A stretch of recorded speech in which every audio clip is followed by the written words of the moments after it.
Bom, pessoal, sejam todos bem-vindos ao canal ProDops. Aqui mais uma grande entrevista. Eu estou com o Matheus Leonardi aqui para a gente falar sobre a Hero Spark. Para quem não conhece, é uma das maiores plataformas de EAD, não somente isso, mas com necessidades de escala e necessidades bem específicas, customizações próprias para manter essa plataforma. Recentemente eu vi um post que o Matheus fez sobre a migração para Magalu Cloud, então chamou bastante atenção ali, até por ser uma Cloud nova.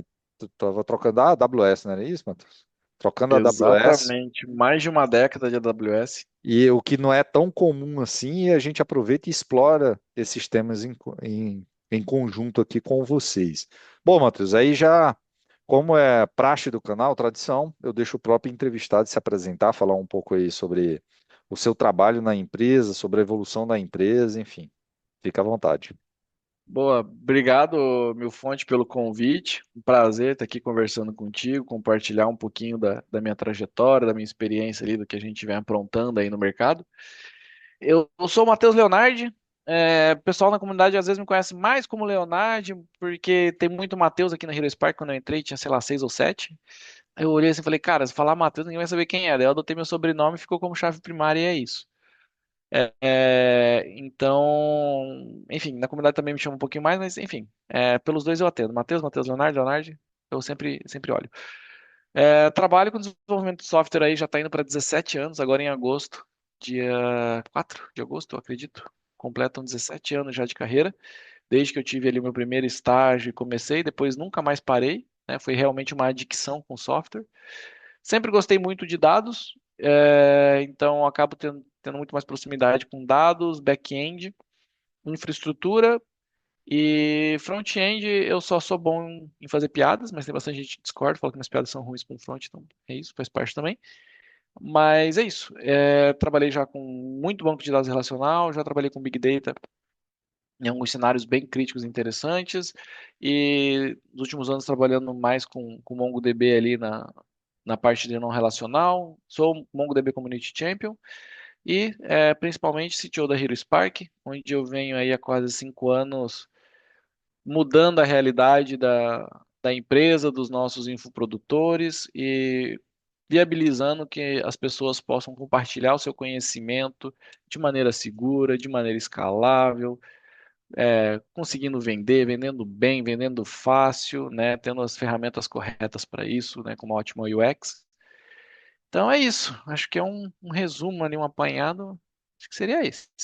Não, perfeito. E assim, a gente tem alguns amigos em comum e sempre essa questão do Mongo bate muito forte na vida de vocês aí, assim, são um case bem considerável de MongoDB. Eu tinha a impressão, e aí, falando nos bastidores aqui, você mudou a minha impressão. Eu tinha a impressão que vocês eram um cluster gigantesco, ou vários clusters, enfim. E você comentou que não. O pessoal da MongoDB até reclama que não estão ganhando um bônus tão bom com vocês, porque vocês otimizam demais. Aí comenta um pouco assim pra gente, coisas muito particulares que você só viu aí na necessidade de vocês, assim, na utilização do Mongo. Eu tenho algumas histórias de terror, inclusive, do passado, a gente depois discute mais. Boa. Eu tô até aqui na curiosidade, depois olhando a data de aniversário da conta AWS, que deve ser um assunto que a gente deve tocar depois, mas não tô achando. Enfim, depois eu vejo isso. Mas sobre o MongoDB, assim, cara, é que eu trabalho com MongoDB assim, e eu sou o doido da eficiência, assim. Eu gosto de extrair o máximo. Então, eu trabalhei muito tempo com banco de dados, só com banco de dados relacional, e consegui tirar o máximo, mas muito focando em conceito, olhando realmente relacionamento, né, pegando pesado ali também na experiência do usuário. Depois, por um tempo, tive a oportunidade de trabalhar com Big Data, então trabalhei com Hadoop, Hive, todas essas maluquices ali da Big Data mais raiz, e foi muito legal também. E é um universo de que você navega de modelagem de dados, a forma como você pensa dados, a forma como a experiência daquele seu usuário é diferente da experiência do seu usuário. É um cliente completamente diferente do relacional, bem dizer, e de qualquer outro banco de dados. E aí, nos últimos anos, agora com o MongoDB, né? Então a gente vem exercitando outro conceito de modelagem de dados para um outro movimento ali, um outro momento até de mercado. E ali na MongoDB eu acabo me indo bem nisso assim, né, de fazer o máximo com o mínimo, bem certinho. Então, teve caso de amigo meu assim que, pô, Leonardo, tô aqui com um problema, cara, me salva aqui. Então, a instância começa a escalar, aí eu chego, troco uma ideia, entendo o contexto, aí a gente ajusta meia dúzia de índice ali que está torto, uma ou duas collections que estão mal modeladas, a hora que você ajusta aquilo, cara, cai para 25% do tamanho do cluster. Então, é esse tipo de otimização que eu gosto de fazer. Teve um cenário que eu fiz para uma outra empresa que eu estava ajudando é, a, uns amigos ali a um cenário que eles estavam com problema de Redis. Eles tinham uma instância de Redis para guardar cache num cenário específico, mas estavam sofrendo. E o Redis estava caindo, que não sei o quê, e estava começando a ficar caro. Aí eles foram usar MongoDB no lugar e ele, não façam isso, gente. Mil fonte não faz isso e quem está escutando não faz isso. E aí eles usaram por alguns meses, uns bons meses, a camada gratuita da MongoDB em produção, de tão bem ajustadinho que ficou. Então eles ficaram de 3 ou 6 meses, o negócio foi um bom tempo, tá? Eles ficaram rodando em produção com aquela camada gratuita e só uparam porque o armazenamento aumentou muito, eles escalaram ali, o armazenamento aumentou, e mesmo com toda o trabalho de limpeza ali dos dados, que não, né, todo o trabalho ali de buscar essa eficiência, eles acabaram escalando ali para uma M10 e ficaram mais sei lá quanto tempo ali até que começaram a dropar mais novidade em cima daquele banco. Mas assim, eu gosto muito de trabalhar nesse sentido assim com tudo. E com o MongoDB acabou sendo muito natural para mim. Eu acho muito fácil você trabalhar uma modelagem documental de alto desempenho, né? Eu tenho muita facilidade, eu apresentei muita facilidade com o tempo. E aí eu acabo sendo. Eles brincam ali comigo que fala assim, o Lourenço da Borda, né? Beijo, meu querido. Ele fala assim: pô, Léo, você é o inimigo das M30, cara. Porque, né, pra quem não sabe, a MongoDB ela te aluga ali tamanhos de máquina, né? Então você vai ter M10, M20, M30, etc, M40, M50, assim vai. E eu consigo otimizar tantas coisas que leva muito tempo para escalar e chegar numa M30. Então, que é um tamanho mínimo que eles chamam ali para produção. Muito porque fica bem ajustadinho. E aí, às vezes, talvez eu passe essa impressão de que a gente tem um cluster gigante, né? Mas não, a gente faz um trabalho muito bom de referência, mas muito focado em resultado mesmo, baixíssimo custo e desempenho absurdo, assim, de várias entregas que nem camada de cache precisa, porque a gente consegue aproveitar muito bem o mecanismo da MongoDB próprio que nem demanda cache. E aí, menos uma camada de problema. Mas uma dúvida que eu fiquei, vocês na Hero, vocês usam o Atlas, a Mongo, ou tem uma A customização gente on-prem? usa, a gente usa o Atlas, porque a MongoDB ainda não tem o Search, o Vector Search na Community Edition, e já faz algum tempo que eles estão anunciando que vão mandar para a Community Edition, né? Então ainda não chegou lá, mas acredito que deve estar perto. Fica a dica. E, então a gente, quando usa cenário de Search, Vector Search, a gente está no Atlas. Mas nos outros cenários a gente moveu recentemente para o Magalu Cloud uma carga de trabalho, acho que vai mais uma ou duas agora também estão indo, acho que mais duas estão indo agora nas próximas semanas. A gente está movendo para o Magalu Cloud para ficar mais perto ali por conta da latência, né? É, então, Então, comunicação banco-servidor. até aproveitando isso, a mudança que não ficou tão clara todos os objetivos no teu post. Apesar de que a latência é sempre importante, mas eu entendi que o custo geral para vocês também compensava. Sim, Conta, a redução. que tipo de workload vocês mudaram para lá? Aliás, vocês foram tudo ou ainda tem coisa na AWS? A gente ainda tem coisa na AWS, mas a gente tem uma meta ali de no mês que vem fechar a migração para total, Completo. pro completa para Magalu Cloud. A gente já tem algumas cargas de trabalho de alta demanda em produção lá e que responderam muito bem. Inclusive, é, houve um claro aumento de desempenho das aplicações. Então, porque tem essa curiosidade que às vezes passa desapercebido, né, pela gente. O, os data centers, eles são criados e depois você vai usando. E claro que eles são eventualmente renovados, mas leva-se tempo para renovar. E os data centers da Magalu Cloud, eles são todos novos, né? Porque eles foram criados recentemente. Então, os processadores, discos, todos eles vêm de uma geração muito mais à frente. Então, até uma curiosidade é essa, assim, que uma das coisas que ajuda a ter melhor desempenho é por os equipamentos serem mais novos. E ali a gente percebeu uma melhoria de desempenho e a latência de comunicação entre as aplicações, banco aplicação, aplicação, aplicação, ela melhorou muito, né? A gente é também uma referência no uso de AWS ECS. Tem aí, se você procurar AWS Hero Spark, você vai ver lá o nosso caso de sucesso, assim como a gente é referência no uso de MongoDB, Hero Spark MongoDB. Mas, apesar disso, a gente percebe ali que, fora o custo, que para a gente vai sair 70% mais em conta, a qualidade do produto Kubernetes deles é muito boa mesmo, e a facilidade de gestão é muito grande. Hoje, um, um desenvolvedor júnior meu consegue criar, manter e evoluir as coisas da infraestrutura no Magalu Cloud muito mais fácil, uma curva de aprendizagem muito menor do que na AWS. Isso é um fato curioso, porque daí você coloca, pô, então eu tenho uma aplicação mais rápida, sem eu ter que ficar pensando em pormenores de arquitetura de processamento, de não sei das quantas, né, de processador. Aí você tem um custo direto mais barato dos servidores, você tem a questão da LGPD, porque você já está dentro do Brasil, numa cloud que já respeita todos os itens da LGPD, eles colocam isso em letras garrafais ali no site deles. E você também tem uma gama de produtos que, por mais que seja simples, mas ela é muito eficiente, trabalha muito bem e é fácil de você criar, manter e evoluir, mesmo arquiteturas de solução mais sofisticadas.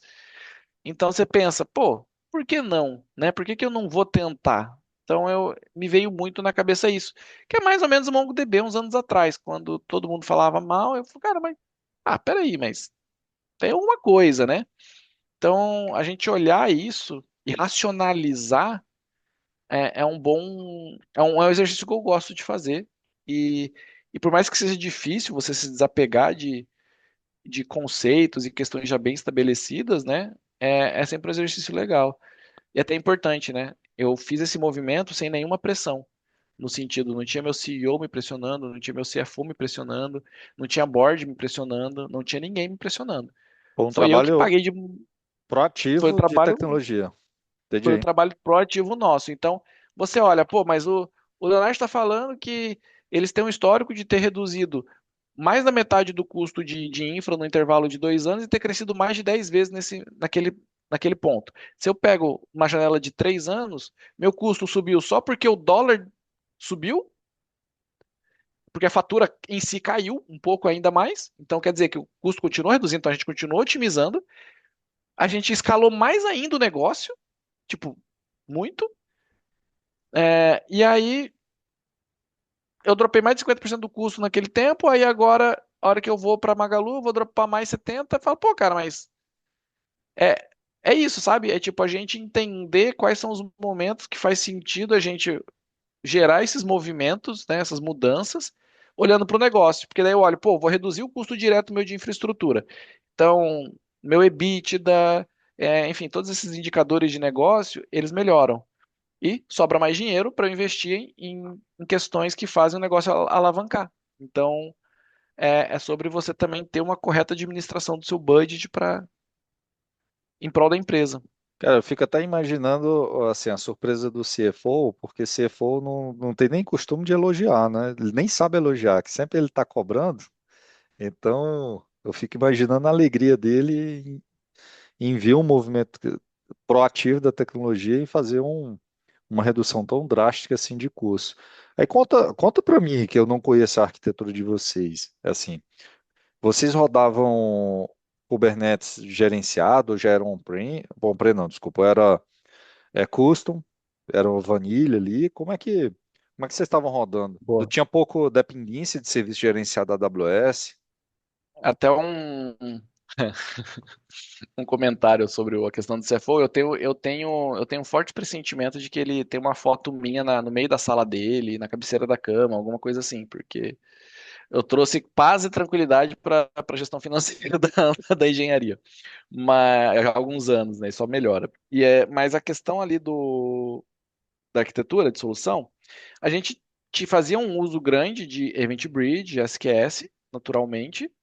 Então, a gente faz um movimento de adotar outras tecnologias open source.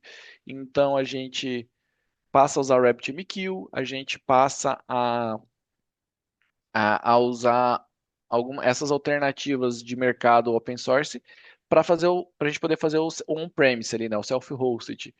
E como a Magalu Cloud ainda não tem um produto de Redis, Postgres e MongoDB, só tem o de MySQL, que graças a Deus só tem um projeto que eu uso MySQL. Nada pessoal, é só um gosto, tá, gente? Deixando claro, não me odeiem aí Tem que pelo ter mundo. disclaimers aqui, porque o pessoal que é O apaixonado por pessoal tecnologia é religioso. o pessoal é religioso. Então, assim, gente, nada contra o MySQL. É isso que a minha preferência, minha carreira me levou a gostar mais de outras coisas, é só isso. Então, como eles não têm ali esses outros produtos ainda que eles estão trabalhando para lançar, eu acabo subindo lá. Inclusive o Grafana, eu também subi o Grafana por on-premise ali, que é também open source, para fazer observabilidade. Então, em questão de custo, é essa redução absurda, a gente passa a ter observabilidade muito melhor do que era antes ali, porque ferramenta de observabilidade é muito caro, a gente tem que concordar com isso, né? É um Muito. fato. Ferramenta de observabilidade cara, é um câncer, porque só cresce aquele negócio. Object Storage, a mesma coisa. Então, a hora que a gente faz esse movimento, a gente começa a ganhar mais liberdade e a gente percebe, inclusive, uma melhoria de desempenho. E as coisas começam a acontecer mais rápido mesmo com essas ferramentas open source, você fala assim, porra, mas não é uma premium, assim, uma enterprise, né, que é entregue como serviço, mas incrivelmente muito bem servida ali via Kubernetes ou via uma VM lá da Magalu Cloud, que também funciona muito bem. Então a gente vai para esse caminho, né, de fazer a, a, a instância de Postgres e MongoDB e Redis pela gente mesmo. Inclusive, quem faz essa gestão para a gente, que está ajudando a gente nessa migração e só está viabilizando ela tão rápido, é a Extracta. Então, Leandrinho, beijo, meu querido, sempre salvando minha raba. Opa, desculpa. Mas, enfim, Leandrinho, cara, para quem não sabe, Leandro Domingues é um cara que, porra, desde o começo ali na MongoDB me abraçou e a gente seguiu junto e devo muito a ele da MongoDB. Agora também a gente trazendo uma parceria ali no negócio, onde a Extract ali né, por ele ali a gente está fazendo esse processo de migração. Porque eu gosto muito de banco de dados, mas eu não sei gerenciar infraestrutura de banco de dados. Uma coisa é você ter confiança em modelar, em otimizar, né, e E consumir banco outra de dados. e outra é otimizar a Outra administração. coisa, exatamente, são dois mundos distintos, e eu reconheço a minha deficiência nisso. E, porra, o Leandrinho ele é um caso raro, porque ele é um safado que sabe muito bem os dois, assim, é É raro, absurdo o é. conhecimento profundo desse cara. O Leandro Domingos é sensacional, assim, cara, é um cara que você senta para conversar sobre tech e fala, caramba, cara, eu economizei uns bons anos de sofrimento da minha vida pelos esclarecimentos aqui que tive com ele. Então, recomendo. Quem ainda não conversou com o Leandro Domingos por aí nos eventos de tech, aproveite.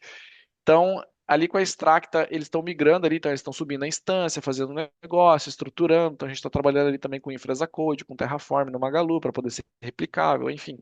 Ter todos esses frufrus super relevantes.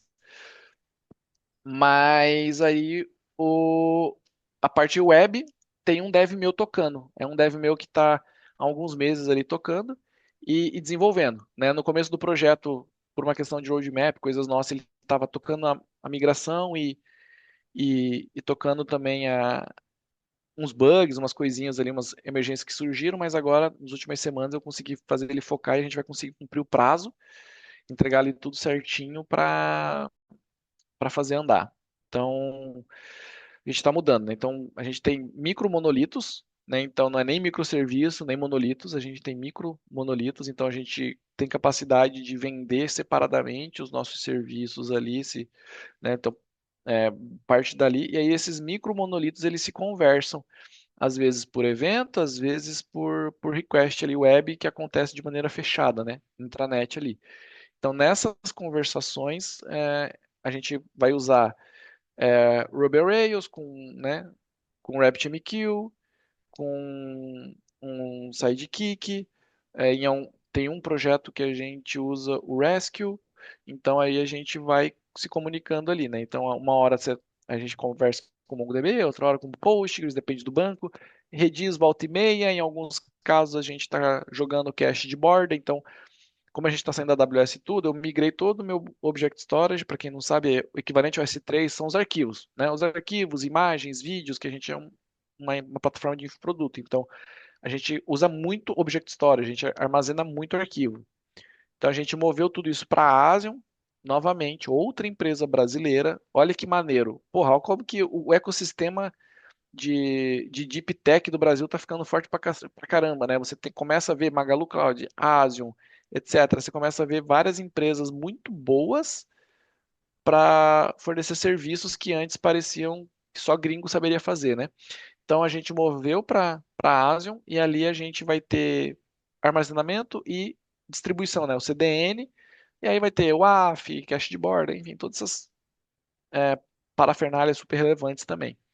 Então, a gente vai ter ali, né, essa camada de borda Asian, ali a gente vai descendo, aí vai passando para Magalu Cloud, onde a gente tem os bancos de dados e os servidores web e os servidores de background job.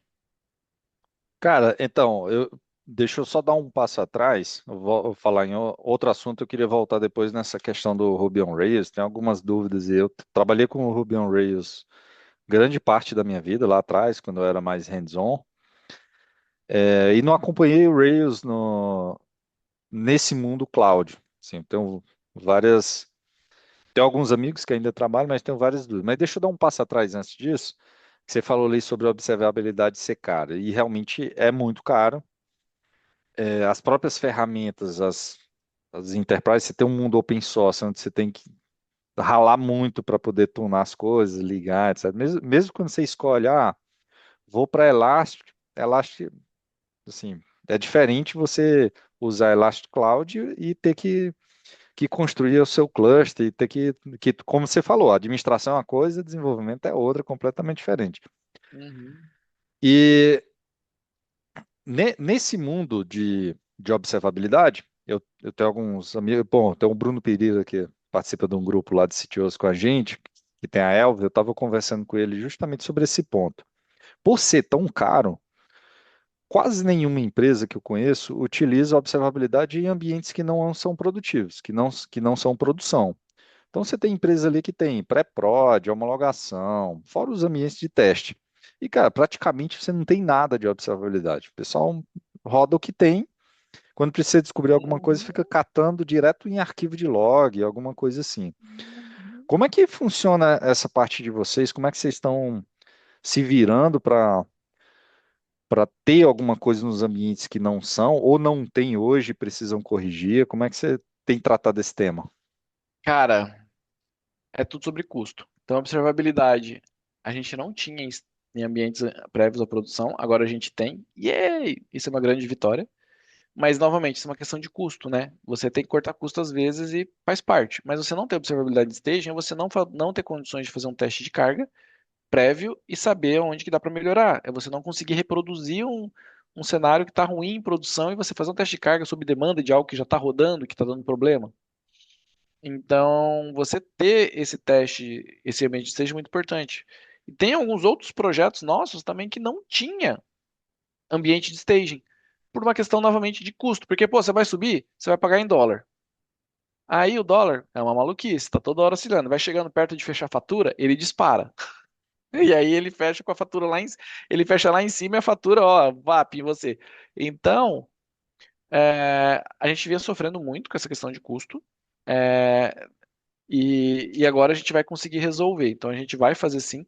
Conheço ele, o Bruno da Elvin, muito gente boa, inclusive muito competente. E tem um quê da observabilidade, que é o que ele traz, que é você fazer uma observabilidade estratégica. né? E as pessoas hoje não conseguem fazer isso porque às vezes a gente ficou muito no raso, né, meu fonte? Na correria de entregar feature em produção, a gente ficou só no raso. Então a gente descuidou de estudar conceitos de observabilidade e como prevenir os problemas da observabilidade para que o seu cliente não seja observabilidade, né? A gente não tem um CEO Relic, né? Ou um, Client Relic, né? Seja você que saiba o problema antes, né? Então, a gente vem resolvendo agora, com a migração para Magalu Cloud, como a gente vai ter um. Lembrando, né, esse 70% de redução de custo é considerando que a gente vai ter ambiente de stage para umas coisas que a gente não tinha, serviços que a gente classifica como não crítico, tipo observabilidade, uma plataforma de engenharia de dados que todo mundo ultimamente trabalha, né? Nem sempre em Big Data, mas uma plataforma de engenharia de dados ali que às vezes só tem coisas em ambiente de produção. Agora a gente vai ter também no stage. Catalogar dados e fazer isso de maneira ordenada conforme a LGPD demanda. Então tem todas essas questões ali que a gente está resolvendo com o Open Metadata, né, a parte dos dados e a observabilidade com LGTM para staging, para produção agora completo. E a gente está tendo a oportunidade até de fazer teste de carga prévio. Então, antes de virar para produção a nova infraestrutura, a gente está fazendo teste de carga, está vendo como que está sendo. Então, a gente consegue observar ele se comportando bem ou não. E aí, quando se comporta bem, a gente ajusta. Então, isso é mágico, assim. Eu confesso que para mim é mágico ver a tecnologia brasileira, Deep Tech brasileira, evoluindo para um caminho que realmente contribua para que as boas práticas de software resultem em resultados para o negócio, né? Então é muito importante focar sempre nisso, que a gente busca implementar isso de uma maneira correta, respeitando os conceitos, muito para o resultado do negócio, né? Para você evitar incidente, evitar desgaste de marca. Quando acontece algum problema, você consegue saber exatamente como resolver ele mais rapidamente, correção de bugs também. Enfim, então acho que esse é o grande lance. E ali no LGTM você vai tendo visualizações, você vai ter a sua dashboard de visualização geral, para você ter um painel de controle que você seleciona a aplicação, você vê tudo que está acontecendo, você vai ter visualizações mais específicas para cada parte do seu ecossistema, ou para cada cenário que você quer encontrar. Então, vai variando ali e muita documentação para ajudar a acelerar o conhecimento, né? Além da AI, que a gente usa muito aqui na Hero Spark, para desenvolvimento de software, muito pesado, a gente está sempre compartilhando. A velha e boa documentação, aqueles tutorial, sabe? Como eu faço aquilo, como eu faço isso aí ainda brilha bastante, viu, gente? Cara, eu tenho, inclusive, para quem está assistindo, eu estou editando um vídeo que deve sair um pouco depois desse aqui, sobre, sobre esse tema de shift left na observabilidade também. Porque shift left testing é uma parada antiga, todo mundo fala que é o que vocês já estão fazendo, executar teste de carga antes de toda subida, trazer o tester para o início, lá para o discovery, já para sair junto. Só que a observabilidade é um tema, e eu quero até já deixar o convite aqui para a gente gravar de novo lá na frente, já quando você puder contar aí como é que tem sido ter esses ambientes agora que não são produtivos, realmente cobertos ali com observabilidade, porque isso aumenta muito assim, a validação, o tempo de homologar uma solução, você conseguir ter uma clareza como você tem em produção, em muitas empresas onde eu ando, nem em produção você tem uma clareza muito grande, porque você tem o que muitos chamam de informaticídio, que é um excesso de informação que você comete um suicídio de tanta coisa. É aquela história de, vamos logar tudo que um dia eu posso precisar. No fim das Não, contas, você não tem nada, porque você não consegue achar. Excesso de alerta, excesso de log, você tem. E aí, como tudo é importante, nada vira importante, enfim, aquela consequência de não qualquer ter um. coisa é incidente. Qualquer coisa, incidente P1, você vai ver, não é P1, não deveria estar lá, mas enfim.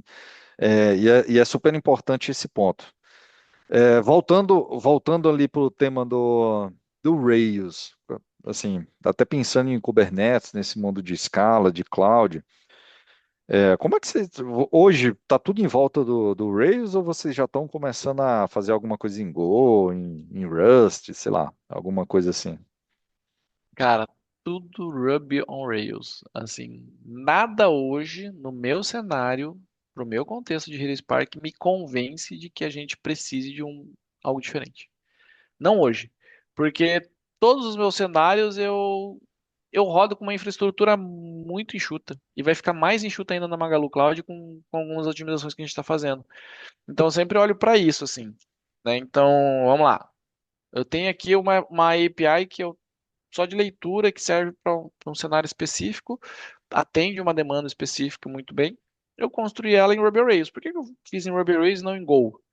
Se a gente olhar, em Go ela teria um throughput melhor, uma paralelismo, enfim, todas aquelas vantagens que o Go traz de uma linguagem mais performática e custaria menos numa infraestrutura. Beleza, é uma conta legal.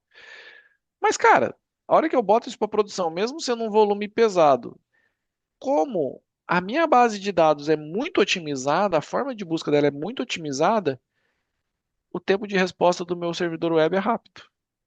Então, tipo, vamos lá, o gargalo é no servidor web ou o gargalo é no banco de dados? Muitas vezes. Então tem que olhar qual que é o gargalo correto. Então hoje nada me acusa que o gargalo é a linguagem. O dia que for, eu reimplemento. Até lá a IA vai ter avançado muito, eu vou falar, faz tudo isso aqui em Go. Ela vai fazer. Então é a brincadeira da startup, né? De você empurrar para frente aquilo que você adiar a decisão que você não precisa tomar hoje. Então, o que não fazer é muito importante.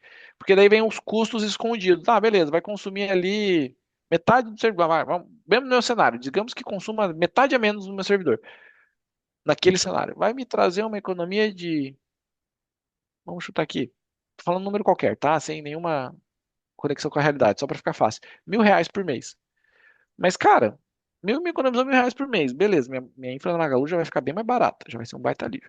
Me economizou R$ 1.000. Mas quantas pessoas do meu time realmente sabem Go? Qual que é a curva de aprendizagem para eles saberem implementar Go?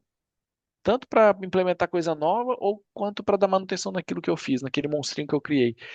Então, é sempre sobre quais são os custos diretos e os custos indiretos. Aí, quando eu paro para olhar isso, eu acabo entrando, ficando somente em Go. Tem algumas coisas de Node aqui, tem um projeto de PHP que roda, mas que eu sempre vou tirando à medida que o possível ali, que fala assim, cara, tá de um jeito que é dois palitos para eu tirar isso aqui e jogar para pro Ruby on Rails, eu faço porque é uma questão de padronização, né? Você tem que ter um padrão de trabalho, né? Então, a gente começou a usar muito MongoDB aqui na Hero Spark, eu fazia muito um trabalho de educação do meu time.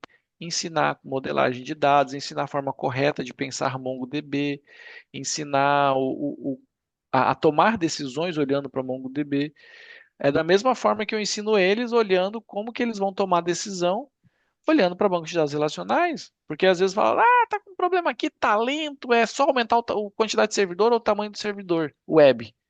Cara, ou colocar uma camada de cache no meio. Cara, calma, dá uma olhada, vamos ver, é uma query, você está permitindo filtro demais que o cliente não usa e acaba deixando pesados a indexação, né, daquela tabela. Então, você realmente ter esse toque, esse cuidado de avaliar o que realmente está acontecendo e buscar dados que sustentem a sua decisão, para que seja uma decisão racional e você consiga de fato entregar resultado prático. Então, eu acabo derivando isso para o banco, mas é só uma outra forma de mostrar, né, talvez um pouco mais tátil isso. De que quando você muda para uma outra linguagem, beleza, Ruby on Rails não é mais so sexy como era antigamente. Tá tudo bem. Mas se a gente parar para olhar, ela pode ser um bom vinho, envelheceu legal e tem o seu valor, né? Tem o seu público ali que atende bem. Então, olhando para Ruby on Rails, eu tenho esse sentimento. Sendo muito sincero, Ruby on Rails não é minha linguagem preferida para web, assim. Não é. Mas ela tem um valor muito grande e ela entrega valor rápido. É uma linguagem fácil de trabalhar, é uma linguagem que você tem que tomar muito cuidado. A gente veio corrigindo muitos problemas que o Ruby permite que vocês, né, coloque ali para o jogo, mas ela tem valor, ela é valiosa e ela vem entregando resultado bem. Então eu Ou acabo só, ficando com ela. só por curiosidade, eu tô desatualizado de Rails, há muito tempo que eu não programo, então é Puma, qual é o runner de servidor que vocês rodam? Majoritariamente Puma. Puma. A Mas gente tem. tem um unicorn. Hum, Um servidor unicorn. E só. O resto tudo é Puma. não, perfeito. Front é o próprio Rails ou é Tem algumas misto? páginas que são Rails. A gente tem um sistema em Vue. E a gente tem também outra vertente React que vem com React Native também. Porque daí o nosso novo app, que está para ser lançado em breve, para vem sendo escrito em React Native. Ah, bacana. Atualmente vocês têm app Atualmente nós temos app escrito em nativo. linguagem nativa e que eu não aguento mais. Porque eu não tenho dev, eu não tenho muito dev. E aí os dev que eu tenho, eu foco naquilo que é o meu cerne. Aí eu falei, cara, como que eu resolvo? Tá, escrevendo. A gente ia ter que reescrever ali a experiência, né, de front da nossa área de membros. Aí ele falou, pô, vamos fazer React Native. Faz um código só, atende web, mobile, tudo e pronto, tá feito. Então é Cara, isso. Aí a gente foi pro React Native. é uma discussão muito forte no mercado, assim. Bom, como eu não sou mais hands-on, eu me dou a liberdade de hands-on como desenvolvedor, né? Eu me dou a liberdade de não ter mais paixão por tecnologia, até porque eu trabalho numa consultoria que eu tenho que atender, sei lá, é React Native, vai React Native. Ah, se quer Flutter, vai Flutter, e eu tento, pelo menos, já que você escolheu essa tecnologia, quais são as melhores práticas? Assim, vamos ver. Dentro da tecnologia, React Native, tá, você está usando um state container, como é que você está? Então, tentando levar pelo menos as boas práticas dentro daquela tecnologia. Mas é uma discussão sempre forte, assim, o pessoal é apaixonado, desenvolvimento tem que ser nativo por esse fator, por aquilo. Aí o cara do Flutter vai já dar outros mil. É que assim, é que você tem um senso de julgamento que eu gosto muito, que é tipo, cara, o que que resolve o teu problema? Né? Eu vou muito nessa linha. Eu penso que o nativo, ele mostra o seu valor quando você vai extrair todas as peculiaridades do sistema operacional. Você vai fazer alguma coisa que você vai extrair todas as peculiaridades do sistema operacional, se isso está claro, se isso tá no seu roadmap isso já está evidente, então eu acho que faz sentido um, um nativo. Agora, vamos lá. É para você assistir conteúdo, gerenciar conteúdo. Cara, Não eu faz. não, eu não vejo que preciso, entendeu? E eu estou empacotando isso num app só para ter presença de loja. Vamos lá. Porque se você tem uma experiência incrível pelo navegador, tá ótimo. Sim. Mas tá Não, bom, eu posso essa empacotar parte. eu posso empacotar num web viewer e entregar na App Store. Essa, é, cara, até dando outro passo atrás, voltando àquela questão da Magalu. Você tinha falado ali, assim, pouca dependência em recurso nativo do serviço SaaS nativo da AWS. Apesar de ter migrado todo o sistema de arquivo, que não deve ser pequeno, deve ter arquivo pra caramba aí. Ah, ah, mas quando você fala em customização ali do Kubernetes, de como estava estruturado isso, qual a facilidade? Sim, você já citou ali que estão usando Terraform, estão usando todo o infra como código para gerenciar esse cluster. Mas a dificuldade que vocês tiveram ali com esse ecossistema que vocês têm hoje, nessa relação de, cara, acho que tá bom, mas ainda tem muita coisa de Kubernetes que eu preciso padronizar ou melhorar, ou não, já chegaram no estado da arte que daqui não precisa mais evoluir. O standard é complexo de chegar, né? Mas a gente chegou no nível de entrega com ECS muito bom. Que até a AWS curtiu, assim, e falou, pô, precisamos falar sobre isso, né? Compartilhe sobre isso. E, e a gente está conseguindo fazer essa transição do ECS para o Kubernetes da Magalu de uma forma tão suave, mas isso mostra duas coisas: a capacidade do meu time ali, que eles são muito bons mesmo, eles são incríveis, mas também a qualidade do produto Kubernetes da Magalu, que, cara, em poucos meses eu consigo virar todo o meu ecossistema trocando tudo, né? Tirando as techs nativas e indo para lá. E a gente já consegue chegar num nível muito bom de organização e clareza das coisas. Então, como a gente já tem uma estrutura muito boa em ECS, a nossa arquitetura de solução como um todo, ela é bem limpa, né? Quando eu cheguei aqui era bem confusinha, mas hoje ela é bastante limpa e organizada. A gente consegue transacionar entre techs e infraestruturas muito mais fácil. Então, isso faz com que a gente não fique preso com ninguém. Então, eu não sei se poderia chamar de estado da arte o resultado que a gente já está chegando ali com Kubernetes, mesmo na nossa V1 ali em produção. Porém, é um estado bem bom e que qualquer um do time, né? Tanto é que meu Dev Júnior 1 está conseguindo avançar com as coisas num pace muito bom. Então, isso me deixa satisfeito, né? Eu sempre olho métricas de negócio, né? Tô conseguindo entregar rápido, tá, né? Tá saindo com qualidade, tá tendo um desempenho bom, as minhas questões de segurança estão sendo bem tratadas, então, bem direcionadas. Então, quando eu olho para essas coisas que eu vejo que eu paro para olhar isso, né? O quão bom tecnicamente está o quão rápido meu time consegue avançar naquela tech. Então hoje eu contrato alguém, há 3 meses atrás contratei 2 pessoas. Na primeira semana eles já tinham feito entregas consistentes em produção, né? Eles desligam, bloqueiam o notebook no primeiro dia, tendo todo o setup da empresa inteira feito, né? Então é isso, são essas métricas que eu gosto de olhar assim para saber se está indo bem ou não. E eu acho que tá bom, eu acho que tá no nível bem bom, mas estado da arte eu acho ousado, tá? No fonte, acho que é difícil. Tem que ter muita confiança. Você acabou respondendo a pergunta que eu ia fazer aqui na sequência, que era sobre o onboard. Você tinha comentado lá atrás sobre documentação, e já tinha comentado sobre infra como código, aproveitou e já respondeu até a minha próxima dúvida, que era essa questão do onboard ali. Para mim, standard é isso que você falou.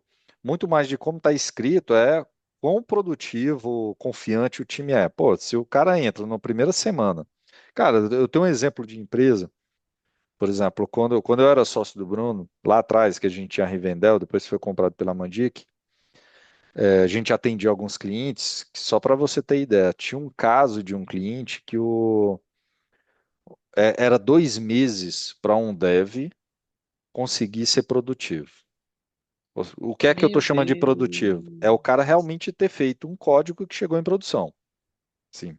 Eu Jesus. vou mais longe, nem ser feito em produção, ser mediado em alguma release que iria para produção em algum momento. Um código. Meu Deus. Só que corta a cena para 8 anos depois, cara. Eu vejo muito cenário hoje ainda assim. O cara, 2 meses, quase 2 meses, não consegue ser produtivo, porque o código dele ainda não chegou para ser mediado num release, em algum, por um N questões, acessos, setup, entender como funciona. Assim, para mim, standard é isso. Se você consegue, em uma semana, o cara já é produtivo, se o cara terminou a primeira semana do onboard, o cara já está com o código mediado indo para a produção. Cara, isso aí é sensacional. E Aí, Júnior 1, tá? e Júnior, né? E Júnior 1. Entregando coisa relevante. Aquilo que você fala, caralho, isso aqui é bom pro roadmap. Então, aí, já que você já adiantou esse ponto, eu vou pular para o próximo, que seria o seguinte: dentro do onboard, o que eu trabalho aqui no tema do canal, principalmente, e na linha de ProDops, que é juntar produto com engenharia, trazer uma visão de produtificar a empresa, de ter o pensamento de produto, time que constrói, time que opera, enfim, toda aquela coisa lá do SRE, etc. As, aonde eu ando, aí eu quero até entender como vocês funcionam hoje, porque aonde eu ando é sempre separado. Você tem TI, você tem área de produto, você tem área de negócio, cada qual joga o trabalho por cima do muro e o outro se vira e presta conta. E quando você vai para um nativo digital, para uma empresa que realmente tem uma cultura de produto digital, você tem, às vezes, você nem precisa ter alguém de produto, porque as áreas são produto. E eu queria entender justamente esse ponto. Como é que produto funciona com vocês? Vocês têm pessoa de produto? Como é que vocês têm essa cultura? Boa. A Hero Spark até o começo desse ano tinha CPO, né, que é o diretor de produto, e não tinha CTO. Eu era head de engenharia. Aí Coisas da vida, ele decide se aposentar, e aí a cadeira inverte, né? Aí vira, aí a Hero Spark passa a ter um CTO e, e aí o head é de produto. Então inverte. Mas o que que é sobre isso assim que eu vejo? Primeiro que a Hero Spark ter andado tanto tempo e ter ido tão bem com um CPO responsável pela área de engenharia, primeiro fala muito sobre a qualidade do BK, né, do Bernardo Kikove, que era o CPO aqui da Hero Spark até fevereiro. Fala muito, muito sobre a qualidade dele como CPO. E se um dia eu for para produto que ele é para tecnologia, eu acho que eu vou ser um profissional muito bom mesmo. Vai ser um ápice assim para mim.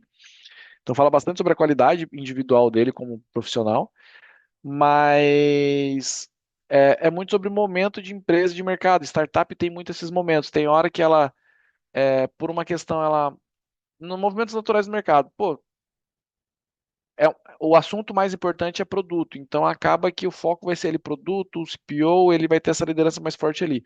De repente as coisas se movimentam de um jeito, o negócio vai evoluindo de uma maneira, o negócio muda, e aí de repente o CTO ele ganha um pouco mais de força, ele fica um pouco mais, né, presente ali, a tecnologia ela ganha mais presença.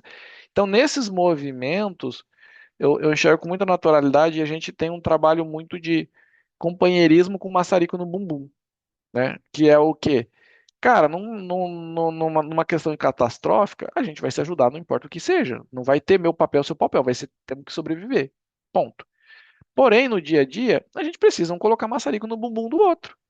Então, o dev, ele aqui na Hero Spark, ele é responsável por qualidade, ele é responsável por infraestrutura. Então, a gente usa DevOps aqui como cultura, não é cargo.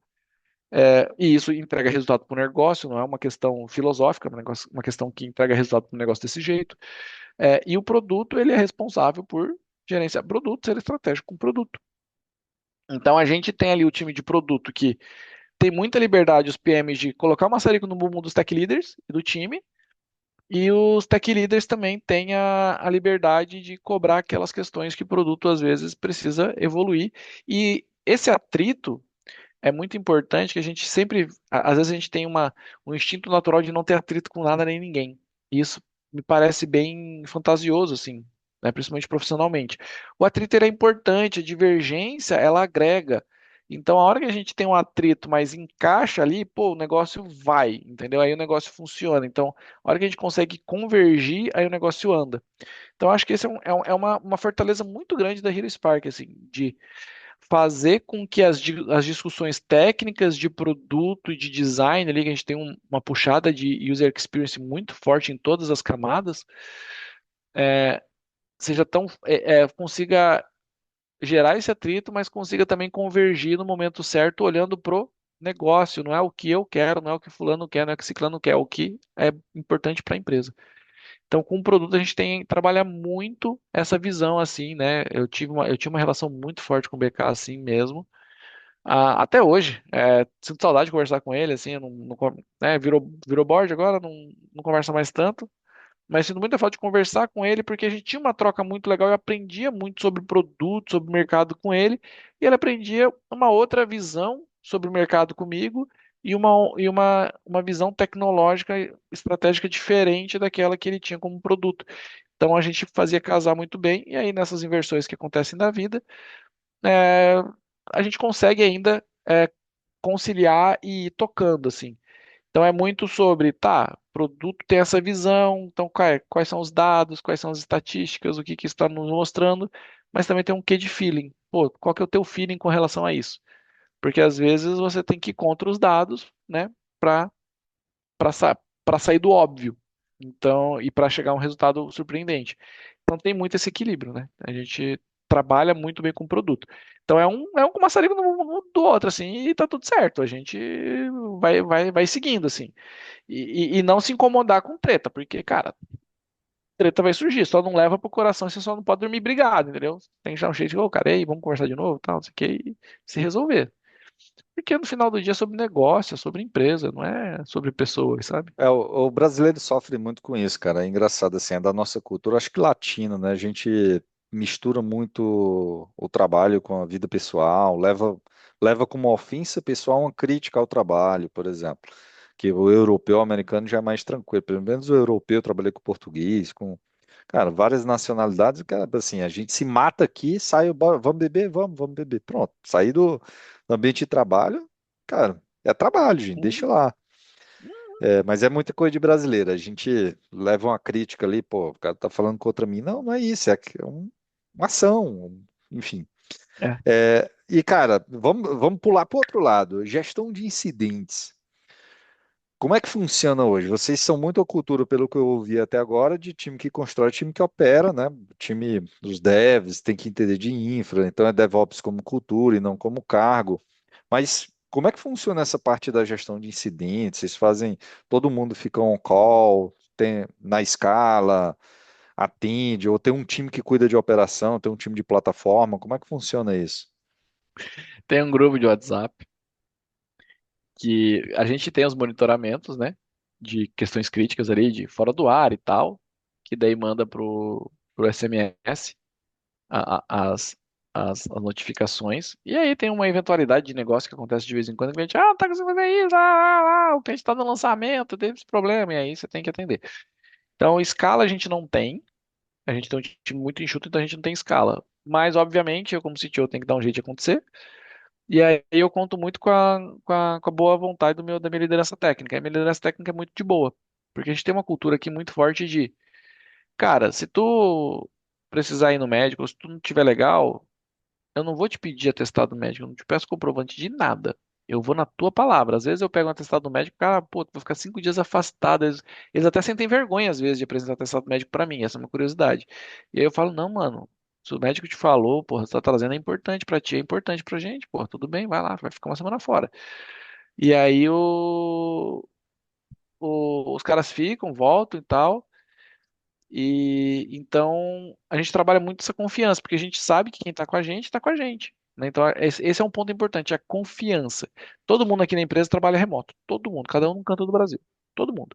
Eu não estou perto do meu CEO, não estou perto da minha rede de operações, não estou perto do meu CFO. Meu CFO mora na Argentina, inclusive. Coitado, mas enfim, tô brincando. Ele é gente boa pra caramba. Mas enfim, Mas é CFO argentino, sim, a gente é entendeu. a CFO, é argentino, mas é meu amigo. É, então, é, Então, a gente trabalha muito nessa questão da confiança. Então, da mesma forma que eu tenho confiança, às vezes os caras me falam, pô, cara, não tô legal, não tô isso, aquilo. Eu não peço atestado, não peço nada, eu tanco eu mesmo. Falo, vai, tira um folga aí. Às vezes um colega fala assim, ô Léo, porra, tal pessoa tá meio cagada assim, porque chega, né, pela rádio patroa, né, pela rádio fofoca, chega pra mim. Aí eu já falo, puta, cara, eu chego no cara, oi, aí, vamos conversar um pouquinho e tal. Eu falo, não sei o que, tal. Eu arrumo qualquer assunto. Aí ele, não, pô. Eu falei, cara, você tá me zoado. Aí ele, tô. Aí, o que aconteceu? Você fala, cara, faz o seguinte, desliga e depois você volta.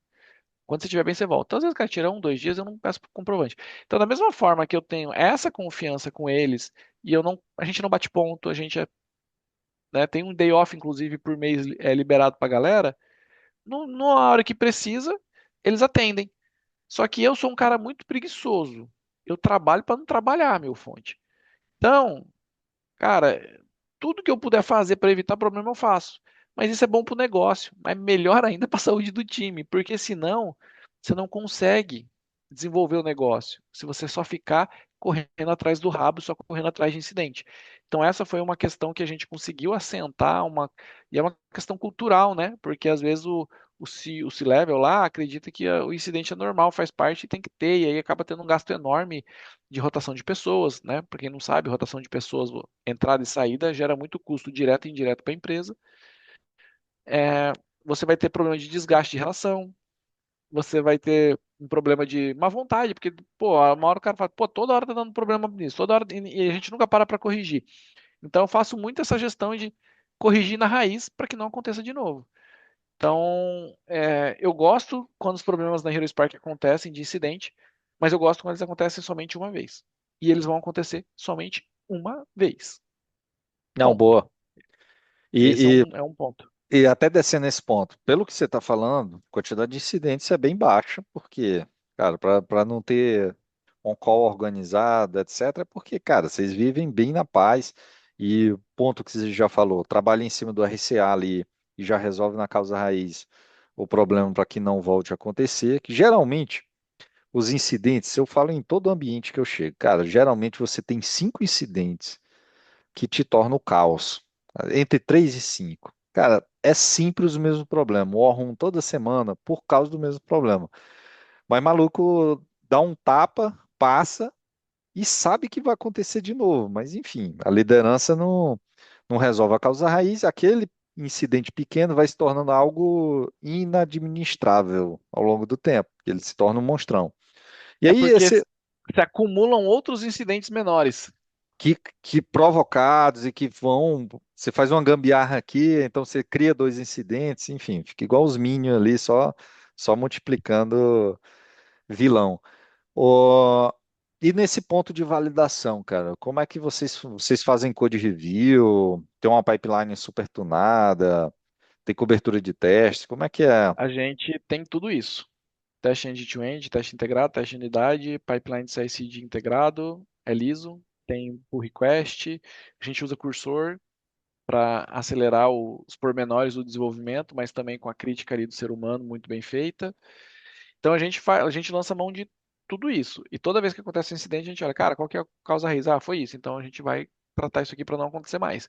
No começo é meio desesperador, porque você parece que nunca vai sair daquilo. Mas depois você olha, aí você tem que dar uma lupa de longe, tem que falar, calma, galera, vai dar certo. Aí você tem que metrificar. Tivemos X incidentes nos primeiros 3 meses do ano. No Q2 foram X. No Q3, opa, aqui a redução já foi mais clara. No Q4, mais ainda. Então, é sempre metrificar o segredo dos incidentes e dos problemas causados. E você tem que colocar na mesa horas. Quantas horas você está desperdiçando com aquilo, com tanto incidente? Esse é um jeito muito fácil de você comprar a solução definitiva do incidente. Fala, pô, toda hora que acontece isso, eu perco 30 horas. Só que se eu implementar uma solução resolutiva, de vez que eu parar para sentar, eu vou gastar 90, mas vai ser uma só vez e nunca mais eu vou gastar. Então, essas métricas que você tem que ir colocando na mesa. E aí eu trabalho, é uma coisa engraçada, que na Hero Spark o nome é Hero Spark, né? Que é a fagulha do herói. Então, a gente tem muito nome a gente tem muito sistema com nome de herói. A gente tem muito essa brincadeira, a gente é muito nerd, a gente gosta de herói. Só que eu sou muito anti-herói. Eu odeio heroísmo. Eu não quero nenhum sistema dependente de ninguém, eu não quero ninguém só com, com, com silo de conhecimento, pô, mas aquilo só fulaninho sabe daquele sistema, só fulaninho sabe resolver aquilo. Não, cara. O cara que chegou 3 meses atrás, na segunda semana, o pobre coitado tava metendo a mão no trecho de código mais danado e mais nojento que a gente tem. Que eu não tenho nenhum orgulho, mas que tá lá, é o que tá pra fazer e tá rodando, tá entregando valor pro negócio, tá bom.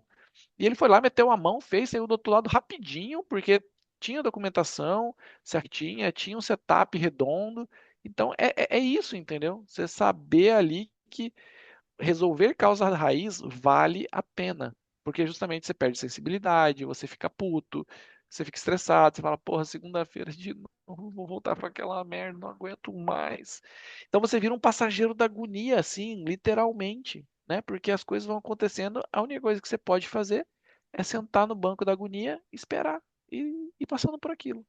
E eu não gosto disso, eu não gosto de heroísmo, eu não gosto de ser passageiro da agonia. Então eu vou tratando isso e vou metrificando. É um jeito muito bom de mostrar valor para o negócio. Bom, meu caro, estamos nos aproximando, ou já passamos de uma hora, depende sempre da edição. Mas para manter a tradição aqui do canal, como eu já falei, deixo um convite aqui para você voltar para falar, principalmente na experiência depois de alguns meses aí, depois de migrar para Magalu, com observabilidade em todos os ambientes, enfim, para a gente explorar muito mais aqui. É sempre Massa. curto, a conversa passou rápido, mas gostaria que você deixasse uma mensagem final para quem está assistindo, alguma alguma dica, principalmente do que a gente falou aqui, e principalmente, mais uma vez, muito obrigado pela sua participação. Assim, é sempre importante. Você falou ali, tem muito brasileiro fazendo grande TI, assim como tem muita empresa, muita startup que o pessoal só quer olhar para unicórnio, então startup que é banco, alguma coisa que é de um determinado segmento, sendo que a gente tem muito caso, impressionante o caso da Hero Spark aqui, e tem outras aí também que chamam bastante atenção. Então, o canal aqui sempre vai trazer empresa brasileira de destaque. Obrigado pela participação. Bom, meu fonte, eu que agradeço aí o espaço, cara, de poder compartilhar um pouquinho da minha experiência ali. E, cara, acho que a mensagem é, gente, não se apeguem emocionalmente com uma tech. né? Eu acho que esse é o principal ponto com até que um fornecedor. E eu digo isso porque, cara, hoje as pessoas me olham falando MongoDB, de MongoDB, não imaginam que eu fui apaixonado e sou muito bom com banco de dados relacional. Eu sou muito bom com banco de dados relacional. Só que eu sou muito bom com MongoDB e eu entrego mais resultado com MongoDB porque eu aprendi aquilo, mas por quê? Eu me desapeguei dos conhecimentos prévios para atender e aprender os conceitos MongoDB, né? Então você deixa de ser um relacionista, passa a ser um documentalista. E isso daqui a pouco na minha cabeça vai mudar, da mesma forma como eu já trabalhei com Big Data entre um e outro. Então daqui a pouco vai surgir outra coisa. Cara, a Hero Spark, eu estava tentando achar aqui a data de acesso da data de criação da conta, eu não consegui para falar a data exata da data de criação da AWS, mas eu estou falando de mais de uma década. Vocês acham que é fácil pro C-Level? Você acha que é fácil para mim chegar e propor, falar, vamos sair da AWS? A gente até então era full AWS, a gente tinha uma relação muito boa com a AWS durante muitos anos, e aí de repente eu chego e falo assim, não, a gente vai sair porque é melhor para o negócio. Mas qual que é o conceito? O que que eles trazem, né? O que que essas techs novas trazem? Quais são as possibilidades? Cara, vamos ser fã do empreendedor brasileiro, cara. Vamos ser fã do empreendedor brasileiro, vamos acreditar nos caras. Vamos acreditar, a gente não precisa ser fã de gringo, não, cara. A gente tem muito brasileiro fazendo serviço bom.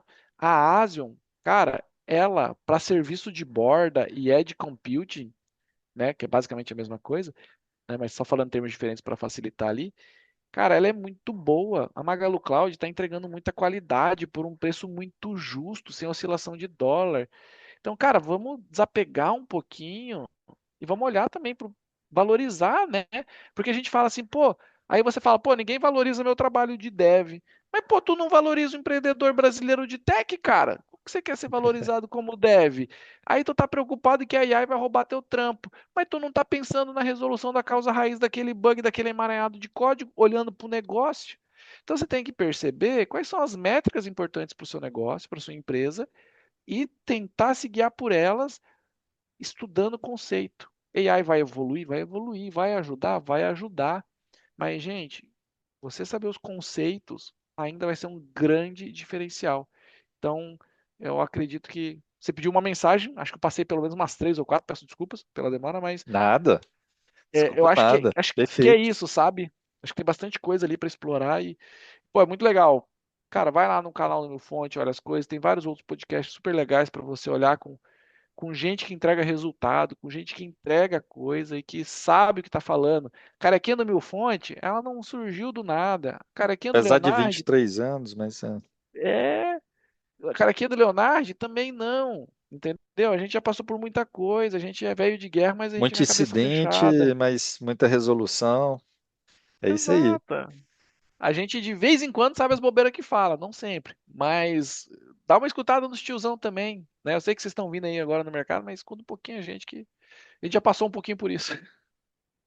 Não, perfeito, cara. Perfeito. Sua fala é fundamental, porque, cara, assim, o canal aqui é de brasileiro para brasileiro, então é isso. A gente descobriu o que é que o cara do lado tá fazendo, a gente fica acompanhando newsletter americana, então é sempre as mesmas empresas, mas numa realidade muito longe, cultura diferente, forma de trabalhar diferente. Aqui a gente tem discussão como CLT, disponibilidade, disponibilidade de financeira diferente, porque de o cara lá super, no dólar, ele tem um acesso a VC muito mais fácil e ele ganha em dólar e gasta em dólar. É uma proporção diferente. A gente fatura em real e gasta em dólar. e dólar. Entendeu? Equipamento é tudo. É uma proporção diferente. É por isso que eu gosto tanto, por exemplo, quando eu falo de Asian, quando eu falo de Magalu, eu me empolgo. Porque, mano, os caras têm um serviço muito bom em real. Então, a gente tem que ver isso, né? E o investidor brasileiro, ou os VCs que vêm para o Brasil, eles querem retorno rápido, 2, 3 anos. Pum, retorno rápido. Então, a chance da gente fazer um unicórnio é muito rara. Muito rara. Quantos unicórnios brasileiros são raros?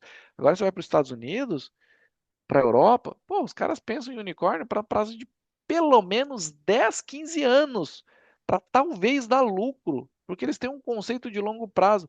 Então, é muito diferente a forma de pensar. Isso que você falou cultural é muito importante.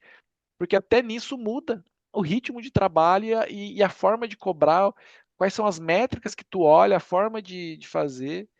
Então é interessante Não, esse olhar papo culturalmente para as coisas. cara, esse papo de startup a gente faria outra, outra papo aqui de horas, porque muita gente fica acompanhando o que faz startup nos Estados Unidos. Eu digo, amigão, não vai servir para nada aqui. Esquece qualquer coisa de startup lá de fora. É outra Porque realidade o aqui. pessoal traz um conceito, não, porque agora esse é o conceito matador de negócio. Irmão, tu não tem grana pra manter essa galera toda pra fazer esse conceito lindo, cara. Pra roubar um mercado inteiro que tem um cara gringo fazendo o mesmo serviço que você com mais recurso que você. Né? Eu falo isso porque eu trabalho numa eficiência absurda aqui. É complexo, galera. Complicadíssimo. Meu caro, muito obrigado. E pessoal, Obrigado, meu fonte. acompanha. Vamos trazer aqui a Heroes Park novamente. A gente vai falar muito sobre a empresa e também do CTO, não só da empresa, mas e da equipe também. Enfim, é aquilo que você falou. O herói é um cara muito mais. Na cultura do herói, é um cara visionário onde inspira as pessoas. Mas quem faz é sempre um time, é um exército, é uma equipe, é um grupo de É pessoas os... ali inspiradas pelo herói. Exato. Igual os 300 de Esparta, né? Eles tinham um rei muito forte ali mentalmente, que, né, tinha um conceito que eles seguiam muito forte. Mas sem os 300 de Esparta, cara, O não, rei não não seria faria nada. possível, não faria É nada. isso. Até mais, pessoal.